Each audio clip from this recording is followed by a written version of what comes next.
Hola, ¿cómo están? Sean bienvenidos a este podcast en Mentes Positivas. Bueno, yo les compartí hace como 3 semanas, un podcast donde hablábamos de cómo se veía una persona emocionalmente inmadura. Si se identificaban esas características y esas heridas de infancia en ustedes o en personas cercanas a ustedes.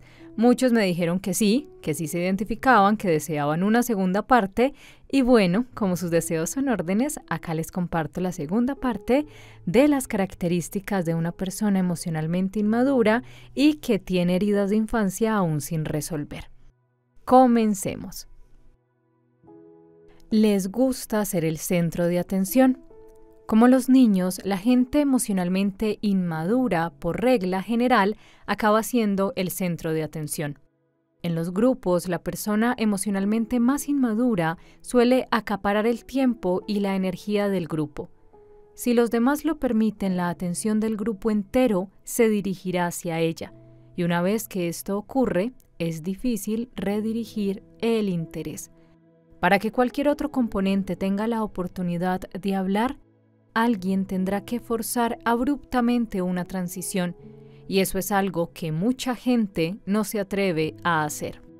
Este tipo de personas, si se han relacionado con este tipo de personas, van a entender que son las personas que todo el mundo gira alrededor de ellos. Entonces, por ejemplo, si los invitas a una reunión, a una fiesta, siempre van a encontrar la manera de ellos ser lo importante en el lugar. Que si tú empiezas a contarles una historia o a decirles, mira, es que me ocurrió esto, y cómo te parece que me hicieron esto, cómo te parece que estoy feliz por esto, inmediatamente van a encontrar la forma de voltear, digamos, como decimos acá, toda la torta y que todo gire en torno a ellos. Entonces, toda una noche de conversación o todo un día de conversación va a girar en torno a ellos, no permitiendo que los demás expresen cómo se sienten, no permitiendo que los demás cuenten o digan lo que iban a contar, sino que siempre ellos son las personas que les pasa de todo, son las personas que se colocan como ejemplo.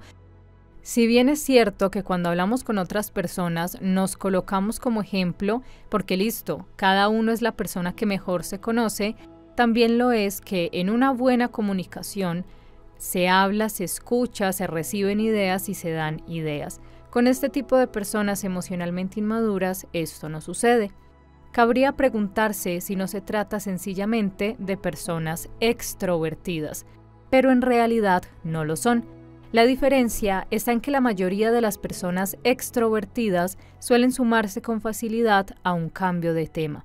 Como les apasiona interactuar y no simplemente tener un público, se muestran interesadas y receptivas a la participación de los demás. Es cierto que les gusta hablar, pero no para silenciar al resto de los interlocutores. Otra característica es que fomentan la inversión de papeles. La inversión de papeles es una característica de la crianza emocionalmente inmadura.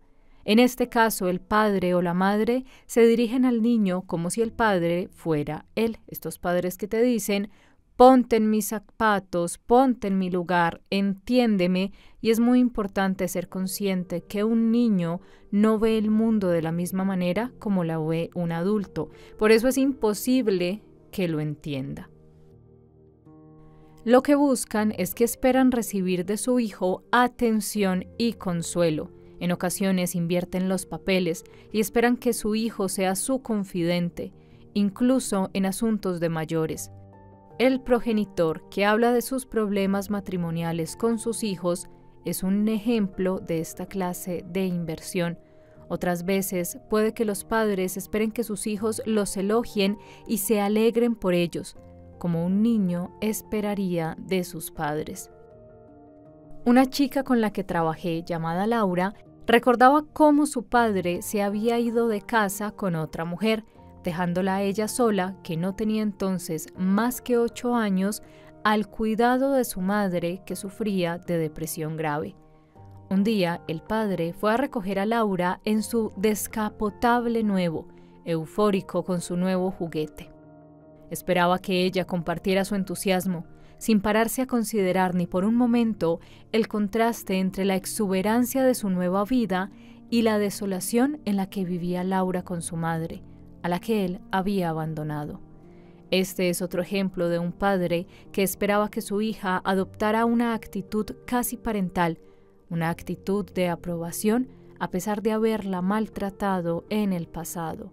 Muchísimos padres son así. Y cuando yo les comparto estas características de los padres, no es para que las personas que son padres o madres se ofendan, no, es para que reconozcan si de pronto desde su, digamos, ignorancia emocional, desde su desconocimiento, están repitiendo o están haciendo estas cosas. ¿Por qué? Muchísimas veces he escuchado mucho en mi entorno y he escuchado mucho en terapia, muchas personas que dicen, es que mi hijo no se alegra por lo que me está pasando, es que mi hijo no reconoce los esfuerzos que yo estoy haciendo por él, pero tenemos que entender que cuando tenemos hijos, nosotros somos los adultos, nosotros somos los padres, nosotros somos los que nos alegramos por los logros de ellos, nosotros somos los que guiamos y los que acompañamos. No podemos pedirle a una persona que es más pequeña que nosotros, que no ha vivido lo que hemos vivido nosotros, que como padres nosotros somos, digamos, como su lugar seguro, que se encargue de elogiarnos o que se encargue de reconocernos todo lo que hacemos. El lugar para nosotros curar nuestras heridas de infancia no son nuestros hijos. Nuestros hijos no son un lugar para nosotros, los hijos no son terapia. Muchas personas piensan que traer un hijo al mundo es porque, no sé, mi relación de pareja está muy mal, entonces un hijo lo va a solucionar todo. Es que necesito un hijo para cuando llegue a la vejez y no quedarme solo, no quedarme sola. Hay que entender que los hijos no son una inversión, que los hijos son seres humanos que van a ser autónomos, que van a tener una forma de ver el mundo a veces muy diferente a la que tú tienes y que tu trabajo como padre es ser un guía, un compañero y un lugar seguro. Cuando nos encontramos siendo los que como padres les recriminamos a nuestros hijos que no hacen esto por nosotros, que esperábamos esto que ellos hicieran, que por qué no nos ven, que por qué no reconocen lo que hacemos, que por qué no nos devuelven todo lo que hemos hecho por ellos, o cuando como hijos tenemos padres así, es momento también de que nuestros padres revisen sus heridas, porque al no hacerlo, le hacen daño a sus hijos y se hacen daño a ellos mismos. Otra característica es que tienen poca empatía y son emocionalmente insensibles. La baja capacidad de empatía es una característica fundamental de la gente emocionalmente inmadura, como lo es evitar cualquier comunicación e intimidad emocionales. Al no tener contacto con sus propios sentimientos profundos, estas personas están sorprendentemente ciegas a cómo les hacen sentir a los demás. La empatía no es una mera conducta social educada, como tener tacto al decir algo. Es imprescindible para que exista una verdadera intimidad emocional. No se puede tener una relación íntima sin empatía. La definición que más me gusta de este término es la que dan los investigadores del apego infantil Klaus y Karin Grossman y Anna Schwann, que la describen como la capacidad que tiene una madre sensible de ver y sentir los estados de ánimo y las intenciones desde el punto de vista del bebé. Esta definición incluye ser consciente tanto de las emociones como de las intenciones, y va mucho más allá de la simple simpatía, y supone leer correctamente lo que a una persona le interesa y qué dirección toma su voluntad. La forma más elevada de empatía sigue un esfuerzo de la imaginación, lo que se ha denominado mentalización, y que no es sino la capacidad de imaginar que los demás tienen unos procesos de pensamiento y una mente propios y singulares. La psicología del desarrollo le ha dado el nombre de teoría de la mente, y adquirir esta capacidad es un importante paso en el desarrollo infantil. La mentalización nos permite entender el punto de vista de los demás y sus experiencias internas, porque somos conscientes de que tienen un funcionamiento mental propio y diferente del nuestro. Los buenos padres son unos expertos en la empatía y la mentalización, y su interés por entender la mente de sus hijos hace que éstos se sientan valorados y comprendidos. Es también una característica indispensable en los negocios, el ejército o cualquier situación en que se requiera entender y predecir los motivos del otro, lo cual es esencial para el éxito social y laboral. Es importante poder colocarnos en el lugar del otro. Es importante saber que cuando decimos algo, cuando hacemos o dejamos de hacer algo, cómo la otra persona se va a sentir. Es importante por un momento decir, bueno, hay un ejercicio muy fácil de hacer y les toma unos segundos. Cuando van a lastimar a una persona, cuando van a hacer algo, le van a decir algo ofensivo a alguien, a uno de sus hijos, a sus padres o a personas importantes para ustedes, pregúntense, ¿cómo me sentiría yo si me hicieran lo mismo? ¿Me gustaría que me humillaran de esa manera? ¿Me gustaría que me faltaran al respeto de esa manera? ¿Me gustaría que me ignoraran y me trataran así? Cuando encuentres esa respuesta te vas a dar cuenta qué tan empático eres. En sus conversaciones con el Dalai Lama, el psicólogo Paul Ekman distingue entre distintos tipos de empatía y compasión. La verdadera empatía implica más que saber lo que siente alguien. Conlleva además identificarse con esos sentimientos. Por ejemplo, es posible que un psicópata sea capaz de detectar a la perfección las vulnerabilidades emocionales de alguien. Sin la capacidad de vibrar al unísono con los sentimientos de alguien, tener conocimiento de ellos se convierte en un arma para la depredación, no en un vehículo para la conexión. Esto ayuda a esclarecer un hecho curioso sobre la gente emocionalmente inmadura. A pesar de su incapacidad para la empatía y la identificación, suelen ser personas bastante habilidosas en lo que a leer las intenciones y los sentimientos de los demás se refiere. El problema es que no usan eso que han entendido de los demás para intimar emocionalmente con ellos, sino que su empatía funciona a un nivel instintivo o superficialmente sentimental. Pueden hacer que su interlocutor se sienta evaluado, pero no comprendido.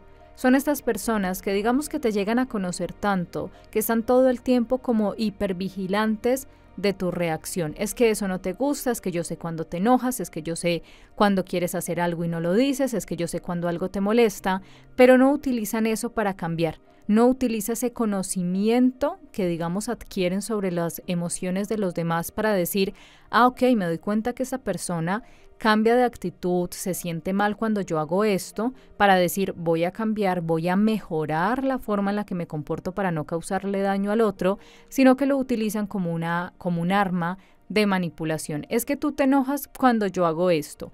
Es que yo te falto el respeto porque tú tienes la culpa. Es que tú deberías de pensar más en que esa reacción que tomas a mí me lastima, pero sin ser conscientes de que sus acciones llevan a unas reacciones a las otras personas.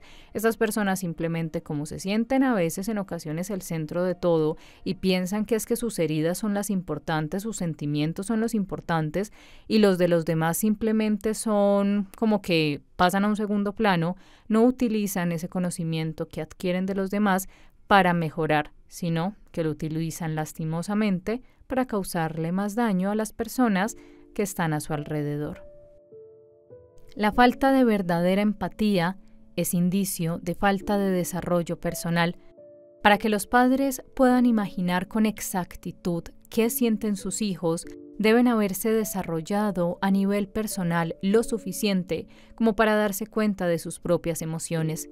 Si no han desarrollado esa conciencia emocional de sí mismos, no pueden identificarse con lo que otras personas, sus hijos incluidos, sientan en lo más íntimo.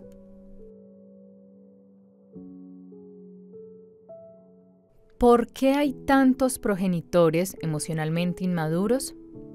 Las experiencias que cuentan muchos de mis pacientes reflejan la inmadurez emocional de sus padres. En la actualidad, no puedo por menos que preguntarme qué ha podido provocar tal falta de desarrollo emocional en tantos de ellos. Y basándome en lo que he observado y en la experiencia clínica, se diría que el padre o la madre de muchos de ellos sufrieron una represión emocional en su infancia, Ahora sí a verlo desde el punto de vista que muchos me han pedido en los comentarios. No se trata de decir que los padres son malos, se trata de decir que son seres humanos que cometen errores. Entonces, nuestras heridas de infancia nos van a hablar muchísimo sobre la madurez emocional de nuestros padres y sobre las heridas de estos. Un padre que no ha superado su herida de rechazo es un padre que consciente o inconscientemente rechaza a sus hijos de alguna manera. Cuando mis pacientes han examinado conmigo la historia familiar de sus progenitores, a menudo han recordado experiencias que les habían oído contar y que ponían de manifiesto la gran infelicidad y tensión que habían vivido en su niñez. Las experiencias de drogadicción, abandono, pérdida de un ser querido, abusos o inmigraciones traumáticas se cernían sobre el pasado de la familia, surgiendo una atmósfera de pesar, dolor y desconexión. Muchas de estas personas me han contado que aunque de niños se los había ignorado o maltratado, no era nada comparado con la desdicha que su padre o su madre les había contado que vivieron ellos en sus primeros años. Con frecuencia, la relación entre la madre de un paciente y la abuela materna era conflictiva e insatisfactoria, a pesar de que quizá la abuela hubiera sido una figura comprensiva para él. Me da la impresión de que los padres de muchos de mis pacientes nunca tuvieron una conexión afianzadora o íntima a nivel emocional con sus progenitores, de modo que desarrollaron fuertes mecanismos de defensa para superar la soledad emocional que ellos también vivieron en su infancia. Recuerden que bien nos lo dice Lois Hay, somos víctimas de víctimas en muchas ocasiones. Esos padres que causan daño, que causan heridas, son padres que están profundamente heridos. Cuando hablamos de reconocer las heridas de nuestros padres, no estoy dejando de lado que hay padres que le causan mucho daño a sus hijos. No estoy diciendo que hay que pasar la página y hacer de cuenta como si no hubiera pasado nada y tarará, tarará. No, estoy diciendo que entender nos lleva y nos ayuda a la sanación y al perdón, porque para poder sanar es necesario que haga un trabajo interior de perdón, de soltar esas ataduras, de soltar esa rabia, de soltar esos reclamos y de soltar ese dolor. Cuando revisamos la infancia de nuestros padres emocionalmente inmaduros o padres que nos han causado heridas de infancia, nos encontramos con unas historias bastante fuertes y bastante tristes. ¿Esto para qué nos ayuda? No para justificar, porque en ningún momento se trata de justificar, pero sí para entender, para dar una visión, para tener una visión diferente de la historia de nuestros padres y poder decir, ok, ahora te entiendo, ahora entiendo tu dolor y ahora me desligo de ese dolor. Conviene recordar también que en la crianza de la vieja escuela, la que nuestros padres tuvieron, a los hijos casi siempre se los veía, pero no se los escuchaba. El castigo físico estaba no solo aceptado, sino que se alentaba incluso en los colegios, como forma de hacerlos personas responsables.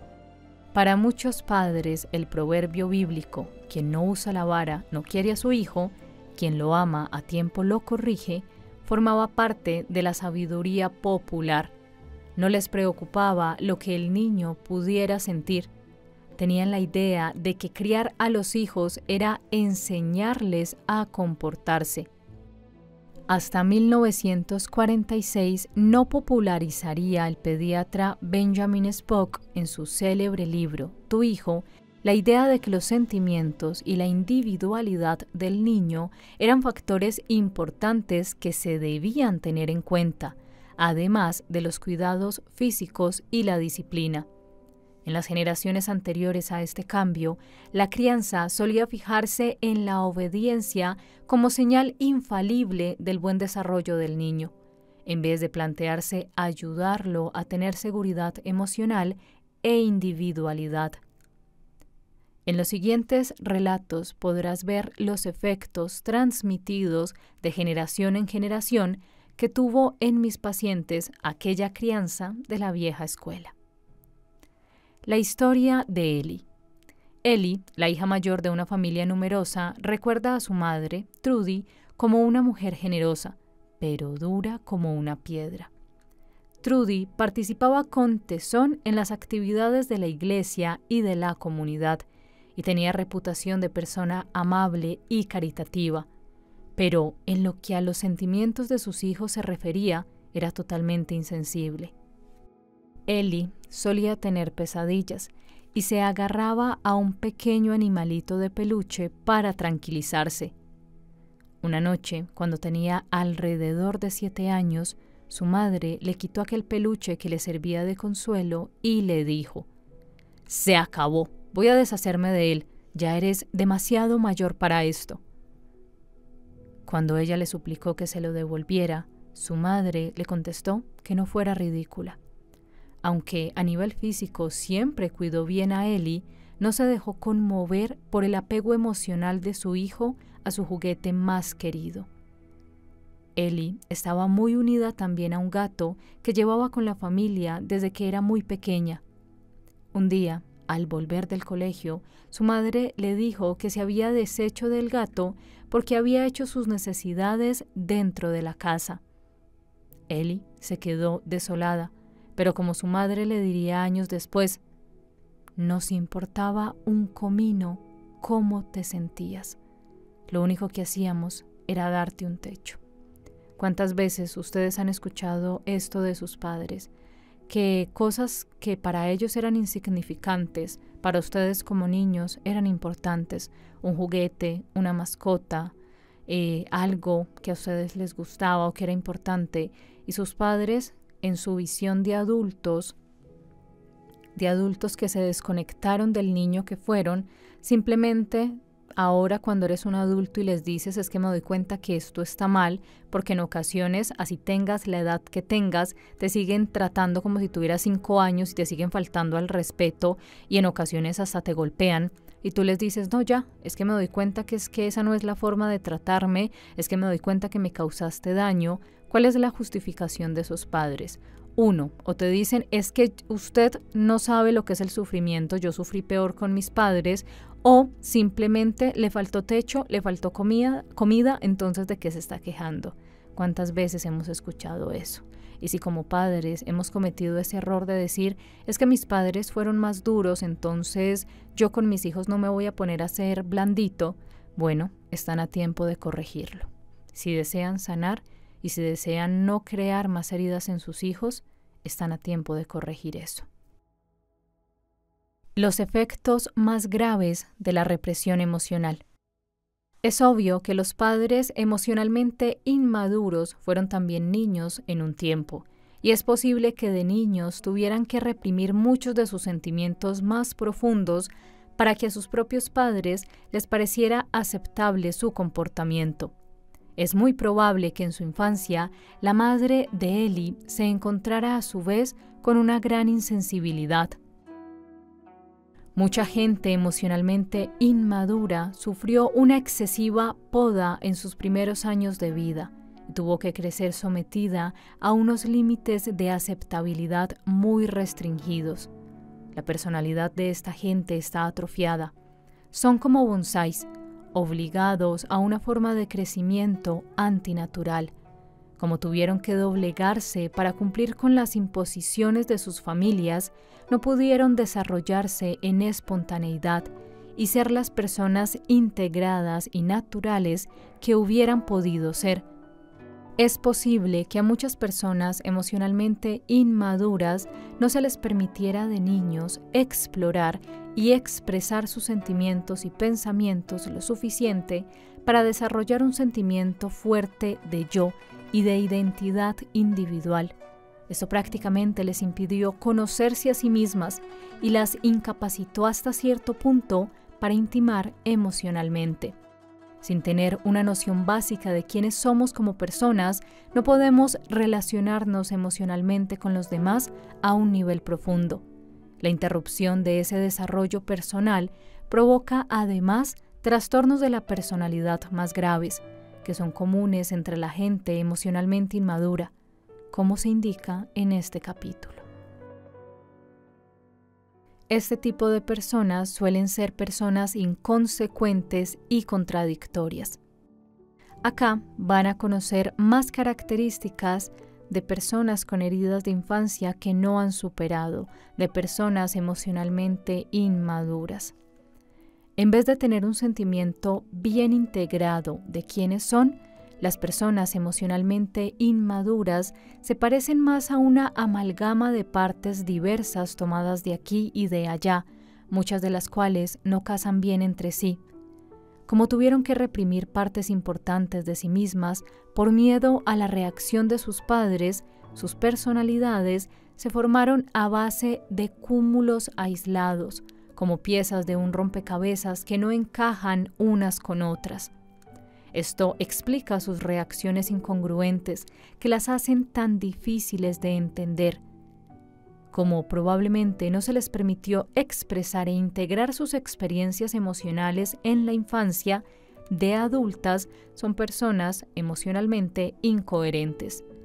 Su personalidad está poco estructurada y por eso suelen expresar emociones y comportamientos contradictorios.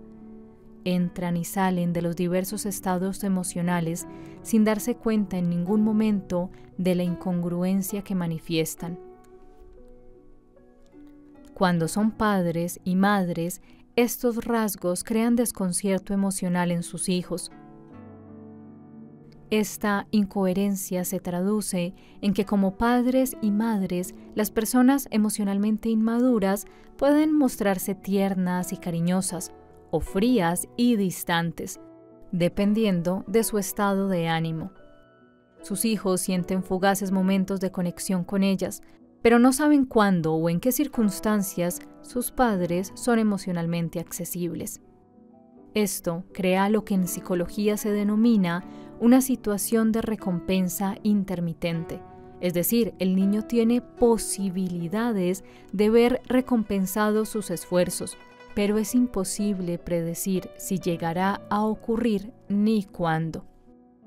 Toma por consiguiente la tenaz resolución de intentar conseguir incansablemente la recompensa, porque es cierto que de tarde en tarde sus esfuerzos se ven compensados. De ahí que la incongruencia parental sea en muchos casos la cualidad que más hace depender a los hijos de sus progenitores, pues viven siempre a la espera de esa respuesta positiva tan poco frecuente y huidiza.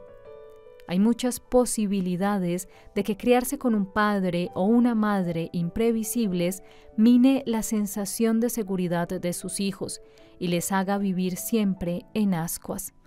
Teniendo en cuenta que la respuesta paterna y materna es la brújula emocional de la que obtienen orientación sobre su propia valía, muy posiblemente esos niños crean además que los cambiantes estados de ánimo de su padre o su madre son de algún modo culpa suya.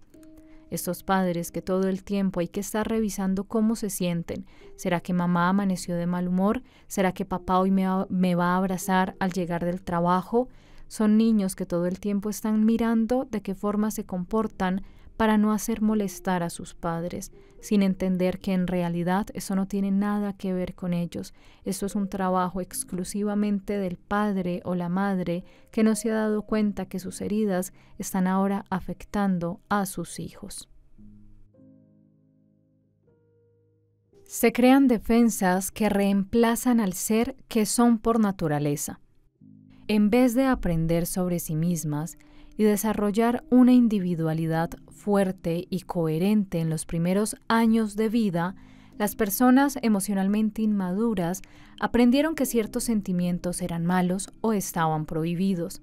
Inconscientemente desarrollaron, por tanto, una serie de defensas para no experimentar muchos de esos sentimientos íntimos, y como consecuencia, la energía que podía haberse empleado para desarrollar una individualidad plena se dedicó a reprimir los instintos naturales, lo cual coartó su capacidad para la intimidad emocional.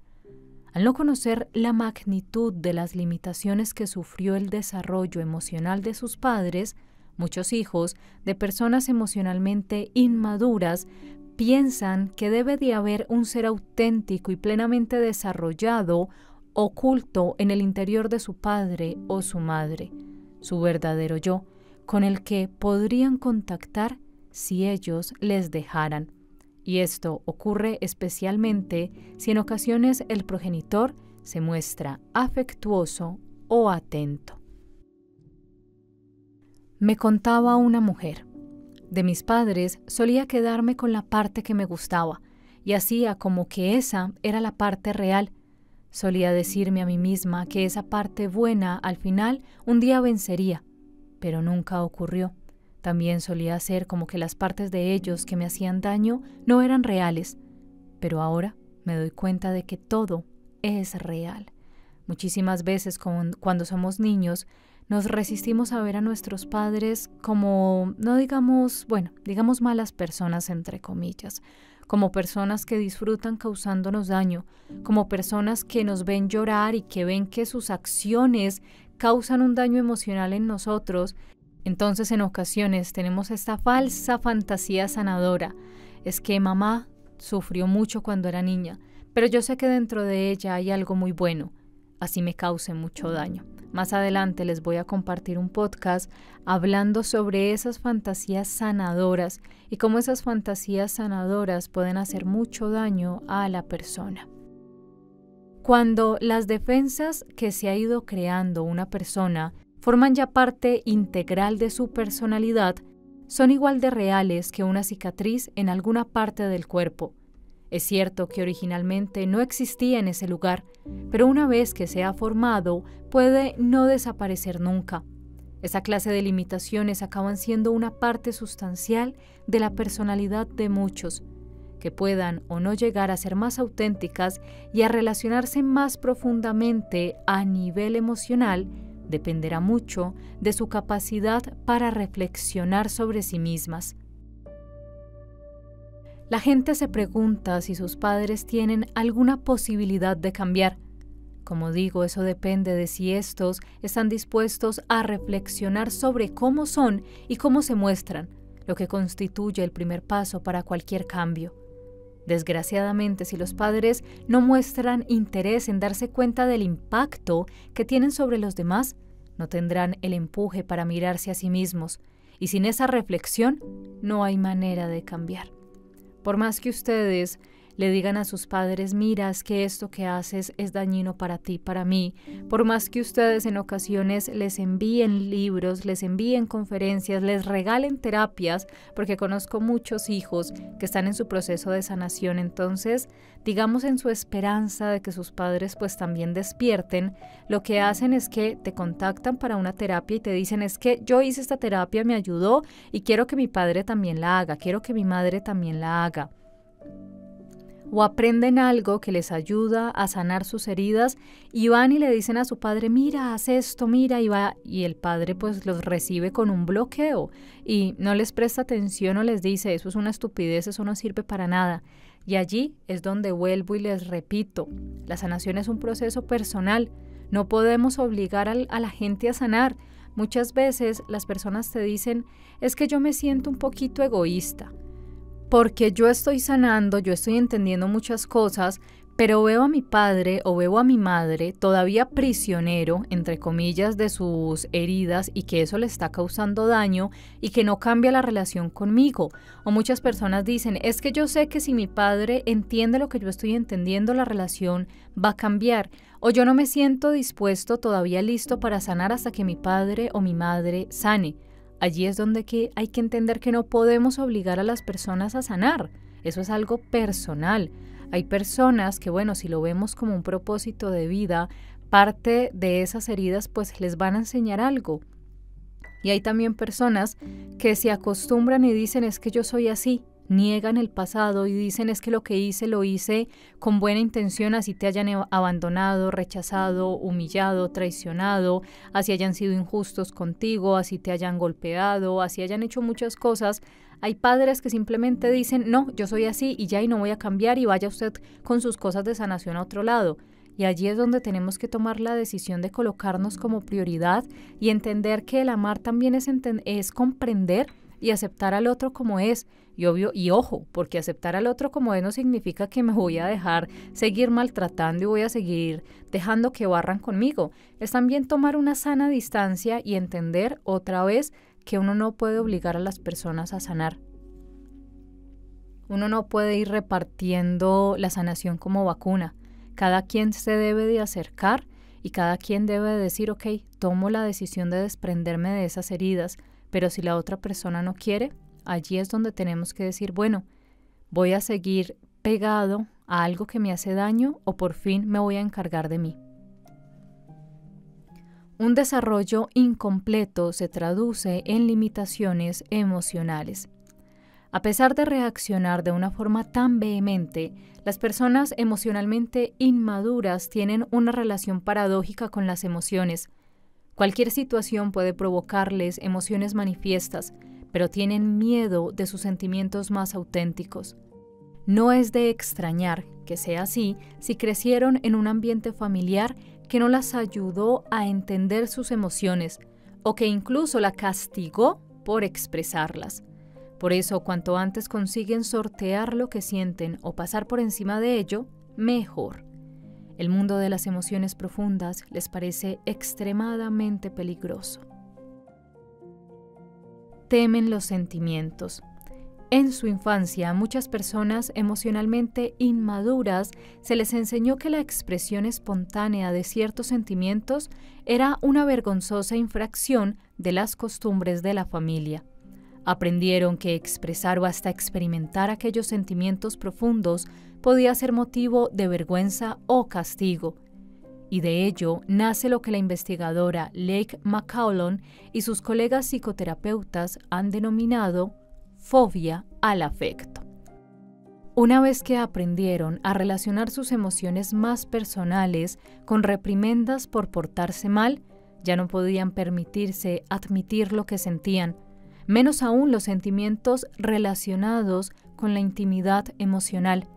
Por consiguiente, intentaban por todos los medios inhibir cualquier reacción espontánea y con este fin desarrollaron comportamientos defensivos en vez de experimentar sus verdaderos sentimientos e impulsos. La fobia al afecto puede dar lugar a una personalidad inflexible e introvertida, sustentada en rígidas defensas contra ciertos sentimientos. En la edad adulta, los individuos emocionalmente inmaduros tienen una reacción automática de ansiedad ante la posibilidad de una conexión emocional profunda. La mayoría de las emociones auténticas les provocan una sensación de desnudez que los pone muy nerviosos. Toda su vida han dedicado su energía a crearse una fachada defensiva que los protegiera de ser emocionalmente vulnerables ante los demás. Para evitar los peligros de la intimidad emocional, se atienen a un guión de vida trillado y no se permiten procesar sus emociones, ni mucho menos hablar de ellas, ni siquiera en las relaciones de pareja. Como padres, ese temor a las emociones que les hacen sentirse indefensos se lo transmiten a sus hijos.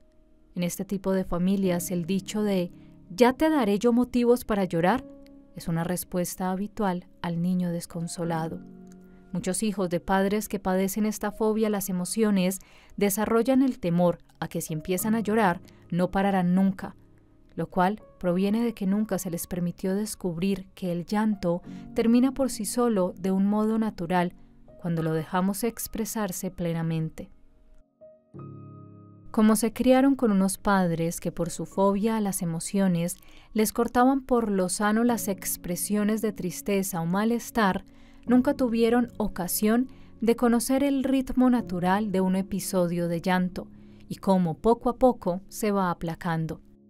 No es difícil de entender que los niños que crecieron en condiciones como estas acaben temiendo sus propias emociones.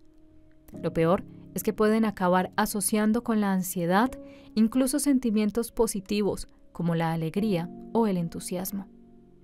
Anthony, por ejemplo, recuerda un incidente doloroso de su infancia en el que abrió contento la puerta de la calle y corrió a recibir a su padre que estaba aparcando. Al saltar por encima de un pequeño arbusto sin querer, lo golpeó con el pie y lo derribó.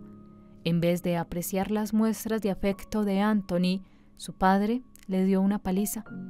A consecuencia de ello, Anthony aprendió no solo a temer a su padre, sino también a temer la alegría espontánea, que podía acarrearle problemas.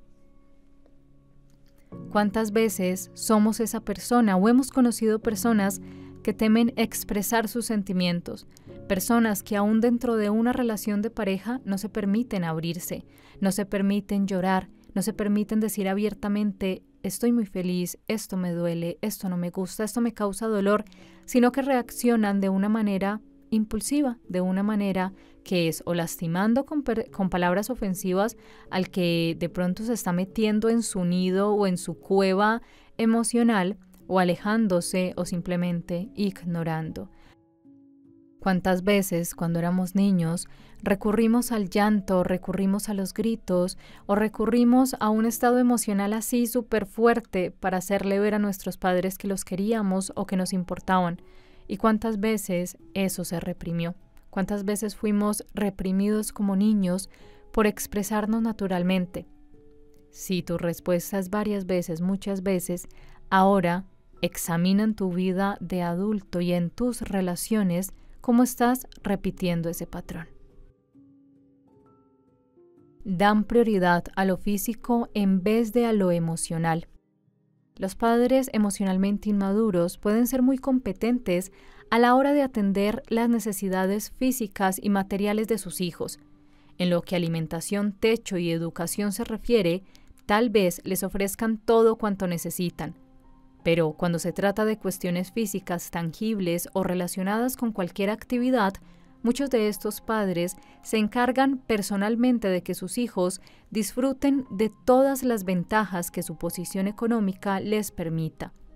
Pero en el terreno emocional es posible que ignoren por completo sus necesidades. Muchos de mis pacientes tienen buenos recuerdos de cómo se los cuidaba cuando estaban enfermos, un momento en el que gozaban de la atención de sus padres e incluso recibían regalos y se los preparaban sus comidas preferidas. Pero esto solo ocurría una vez que los padres estaban plenamente convencidos de que su hijo se encontraba realmente enfermo. Entonces, éste recibía aquellas atenciones como prueba de amor parental. Parecen ser los únicos momentos en que mis pacientes recuerdan que se les prodigaran profusas atenciones. Tiene sentido que fuera así, porque el hecho de que estuvieran enfermos les daba a los padres una justificación para mimar a su hijo, prodigándole atención y afecto. Es comprensible que a estos padres prodigar afectuosos cuidados les pareciera un acto natural, cuando el propósito era que se restableciera su salud física, porque el acento se ponía más en el auxilio físico que en el vínculo emocional. Recibir cuidados en los aspectos no emocionales puede crearles confusión a quienes han crecido sintiendo una gran soledad emocional. Tienen pruebas tangibles e incuestionables de que sus padres los querían y se sacrificaban por ellos, pero sienten una dolorosa falta de seguridad emocional y de conexión con ellos. Pueden ser unas aguafiestas. El temor a la emoción genuina puede hacer que las personas emocionalmente inmaduras sean unas aguafiestas. Como padres, en vez de disfrutar de la alegría y el entusiasmo que expresan sus hijos, tal vez cambien bruscamente de tema y los dejen con la palabra en la boca, o les adviertan que no abriguen demasiadas esperanzas.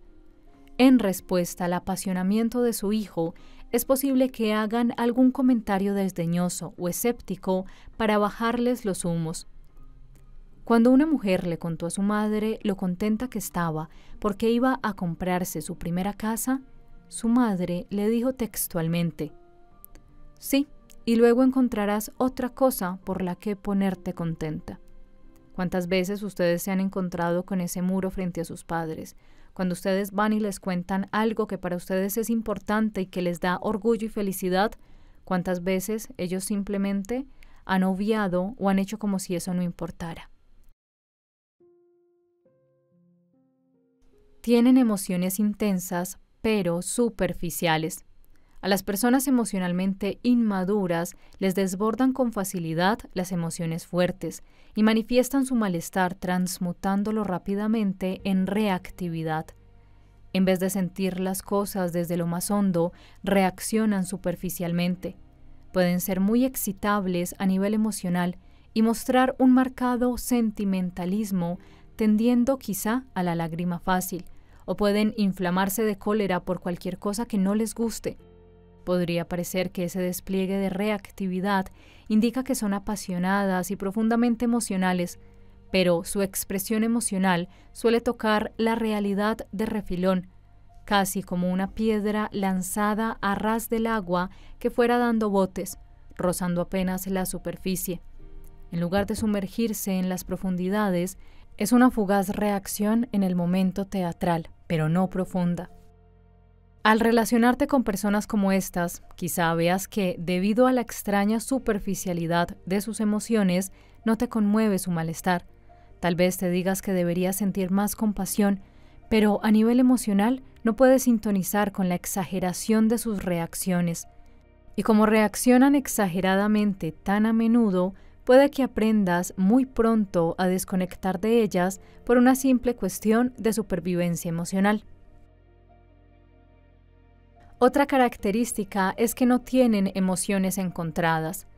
La capacidad de sentir emociones encontradas es una señal de madurez. Si una persona es capaz de combinar sentimientos contradictorios como la felicidad y la culpa o la ira y el amor, significa que puede abarcar la complejidad emocional de la vida. Cuando se experimentan juntos, los sentimientos opuestos se amansan uno a otro. Una vez que alguien desarrolla la capacidad de sentir distintas emociones al mismo tiempo, para esa persona el mundo madura, se convierte en un lugar más rico y más profundo. En vez de tener una única intensa reacción emocional unidireccional, puede experimentar distintos sentimientos que reflejan los matices de una situación. Por el contrario, las reacciones propias de las personas emocionalmente inmaduras suelen ser blancas o negras, no hay zonas grises. De este modo, quedan eliminadas la ambivalencia, los dilemas y otras experiencias que a nivel emocional puedan resultar complicadas. Diferencias en cuanto a la calidad de pensamiento. Además de las diferencias emocionales y comportamentales, a menudo hay también diferencias intelectuales entre las personas emocionalmente maduras e inmaduras. Si tus padres crecieron en una atmósfera familiar llena de ansiedad y juicios, quizá eso haya generado en ellos estrechez de miras y les haga resistirse a la complejidad. Haber vivido con excesiva ansiedad en la niñez conduce no solo a la inmadurez emocional, sino también a una manera de pensar demasiado simplista, que no es capaz de albergar a un tiempo ideas contrapuestas. Lo normal es que los ambientes familiares represivos o punitivos no alienten la libertad de pensamiento ni de expresión, y por tanto no ayuden al pleno desarrollo de la mente. Estas personas tienen poca capacidad de pensamiento conceptual. En la adolescencia empezamos a pensar de un modo conceptual, lo cual nos permite emplear la lógica y el razonamiento para resolver los problemas en lugar de dejarnos llevar por impulsos automáticos. Un desarrollo acelerado del cerebro nos hace a la vez más objetivos y más imaginativos. Somos capaces de agrupar las ideas por categorías y de utilizar con rapidez el pensamiento simbólico. Trascendemos la simple memorización y empezamos a evaluar las ideas, no solo a comparar los hechos. Podemos pensar con independencia y formular hipótesis, así como alcanzar una comprensión nueva de los conocimientos previos. Al llegar a la adolescencia, la capacidad de reflexionar sobre nosotros mismos aumenta desmesuradamente, puesto que desarrollamos la facultad de pensar sobre nuestros pensamientos. Sin embargo, la intensidad con que viven su ansiedad y sus emociones, las personas emocionalmente inmaduras reducen muchas veces su capacidad de pensar a este elevado nivel. Como suelen estar a merced de sus emociones, es fácil que en situaciones de estrés pierdan la capacidad de pensamiento complejo. En realidad, la frecuente falta de autorreflexión que manifiestan estas personas se deriva de esta tendencia a la regresión que las incapacita temporalmente para pensar sobre sus pensamientos. Cuando surgen temas que podrían provocarles emociones que temen, su mente se sume en una rígida dicotomía que les hace ver las cosas blancas o negras, que rechaza la complejidad y que impide la polinización cruzada de ideas. Las personas emocionalmente inmaduras y por lo demás inteligentes son capaces de pensar conceptualmente y de demostrar perspicacia mientras no se sientan demasiado expuestas en el momento. Su objetividad intelectual está limitada a aquellos temas que no las desestabilizan a nivel emocional. Esto puede resultarles desconcertante a sus hijos, que perciben dos lados muy diferentes de su padre o de su madre. Unas veces ven a una persona inteligente y perspicaz, y otras a una persona torpe y obcecada con la que es imposible razonar. También tienen tendencia al pensamiento literal. Si escuchas las conversaciones de gente emocionalmente inmadura, quizá te des cuenta de lo rutinaria y literal que es su forma de pensar. Suelen hablar de lo que pasó o lo que vieron y no entran en el mundo de los sentimientos y las ideas. Había un paciente, por ejemplo, al que las conversaciones con su madre le resultaban agotadoras y aburridas, porque ella nunca le hablaba de nada personal. Se limitaba a hacerle preguntas mundanas, como qué estaba haciendo en ese momento o qué tiempo hacía. Me dijo, no hace más que referir los hechos y nunca habla de otra cosa que no sea lo que ha pasado últimamente. No conecta conmigo en la conversación. Me produce una frustración tan grande que me dan ganas de decirle, ¿no podemos hablar de algo sustancial?